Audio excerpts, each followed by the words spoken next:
আসসালামু আলাইকুম, welcome back to my new another daily blog video. অনেক দিন পর আপনাদের মাঝে আসলাম একটি প্ল্যানিং ছাড়া ব্লগ ভিডিও নিয়ে।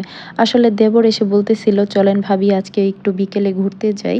তো আমি হচ্ছে প্ল্যানিং ছাড়াই তাদের সাথে রেডি হয়ে চলে যাই ঘোরার জন্য। তো কোথায় ঘুরতে যাওয়া হচ্ছে এটাও ভালো করে জানি না। তারপর হচ্ছে রাস্তা দিয়ে যাওয়ার সময় তাদেরকে জিজ্ঞেস করলাম কোথায় যাচ্ছ তোমরা, আমাকে কোথায় নিয়ে যাচ্ছ একটু তো ভালো করে বলো। তারপর হচ্ছে শুনতে পারলাম ননদিনী সুন্দর করে শাড়ি পরে এসেছে আর পুরান বাড়ির সামনে কিছুটা ফটোশুট করবে। গন্তব্যস্থলে পৌঁছানোর পর আমাদের ভাগ্যটাই খারাপ হয়ে গেল, বিশেষ করে আমার ননদিনীর। সে খুবই রেডি শেডি হয়ে এসেছে কাপড় পরে কিছুটা ফটোশুট করবে এই সেনাবাহিনীর ক্যাম্পে বা ট্রেনিং সেন্টারে। এটার ভিতরে খুব সুন্দর সুন্দর কিছুটা পুরান বাড়ি আছে যেখানে ফটোশুট করলে খুব সুন্দর আসে। তো গেট দিয়ে ঢোকার সময় কিছুটা হচ্ছে গোলাপ ফুলের গাছ ছিল যেগুলো দেখে আমার মনটা কেড়ে নিচ্ছিল। তো আমি তাড়াতাড়ি যেয়ে একটু ভিডিও করে নিলাম কারণ অনেক সুন্দর লাগতেছিল ফুলগুলা। আর তারপর হচ্ছে ওরা পারমিশন নিল যে এখানে ছবি তোলা যাবে কিনা, কিন্তু পারমিশন দেওয়া হলো না। এটাই আমাদের সব থেকে দুর্ভাগ্য। আর এসে এই জন্য কোনো লাভই হলো না, কারণ এখানে কিছু বড় বড় অফিসাররা আজকে এসেছিলেন আর গার্ডে যারা ছিল তারা অনুমতি দেওয়ার সাহস পায়নি এজন্য, কারণ তাদের তো জবাবদিহি করতে হবে ভেতরে যদি কেউ থাকে।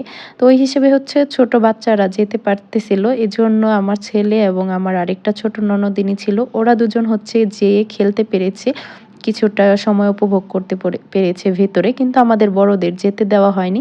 তারপর কি আর করার, আমরা সবাই মিলে চলে আসলাম এই ইছামতি নদীর পাশে থেকেই কিছুটা ফটোশুট করার জন্য। তো এখানে এসেই ননদিনী কিছুটা ফটোশুট করলো। তারপর হচ্ছে আমরা এখান থেকে চলে যাব। আর যাওয়ার আগে আমি একটু সুন্দর সানসেটের ভিউটা নেওয়ার চেষ্টা করলাম, কারণ নদীর সাথে আর এই সূর্যের যে সম্পর্কটা, এটা দেখতে বেশ সুন্দর লাগে আমার কাছে। কারণ আমার কাছে মনে হচ্ছিল আমার এই পুরা ভিডিওটার বেস্ট পার্টই হচ্ছে এই নদীর ছবিগুলা। যাই হোক, তারপর আমরা অবশেষে সামনের দিকে এগিয়ে যাচ্ছি। সে তো খুবই মন খারাপ করে সামনের দিকে শাড়ি পরে এগিয়ে চলতেছে, দু পা এক পা করে এগিয়ে যাচ্ছে। তারপর একটা বাড়ি পেলাম আমরা একটু ফটোশুট করার জন্য, সেখানে সে কয়েকটা ফটোশুট করলো। করার পর হচ্ছে আমরা আবারও সামনের দিকে এগিয়ে চলে যাব। তারপর আমি বললাম যে যেহেতু কোথাও ঘোরা হলো না বা ছবি তোলা তেমনভাবে হলো না, চলো আমরা যেহেতু কলাকোপার এসেছি তো জজবাড়িতে কয়েকটা ছবি তুলি বা এখানে একটু ভিতরে যাই ঘুরি, এখানে ভালো ছবি আসতে পারে। তারপর আমরা একটু এটার ভেতরে আসলাম। তো প্রথম বাড়িটার ভেতরে এসে আমরা একটু ঘোরাঘুরি করছিলাম। সেখানে হচ্ছে বউ এসে ফটোশুট করতেছিল, মনে হচ্ছিল গায়ে হলুদের কোনো প্রোগ্রাম হবে, এজন্য ওরা এসেছিল ফটোশুট করতে। এরপরে আমরা পাশেরটায় ঢুকে গেলাম। এখন এই জায়গাটা হচ্ছে ঝর্ণা গার্ডেন নামে খুবই পরিচিত একটি জায়গা। তো যাওয়ার পথেই প্রথমেই ছিল একটি দিঘিটা বেশ ভালো লাগে আমার কাছে। তারপর আমরা ভেতরে ঢুকলাম। এই ভেতরে ঢুকে আমরা এখানে কিছুটা সময় কাটিয়েছি এবং ছবি তুলেছি। রাস্তায় বেশ কিছু খাবার খেয়েছি, যেমন চকলেট চিপস, মানে বাচ্চারা যেগুলো পছন্দ করে। তো আমার ননদিনীরাও কিন্তু বেশ বড় না, ওরাও কিন্তু এগুলাই বেশি পছন্দ করে। তারপর এগুলা খেতে খেতে আমরা হচ্ছে সামনে একটু আনন্দ ফুর্তি করলাম।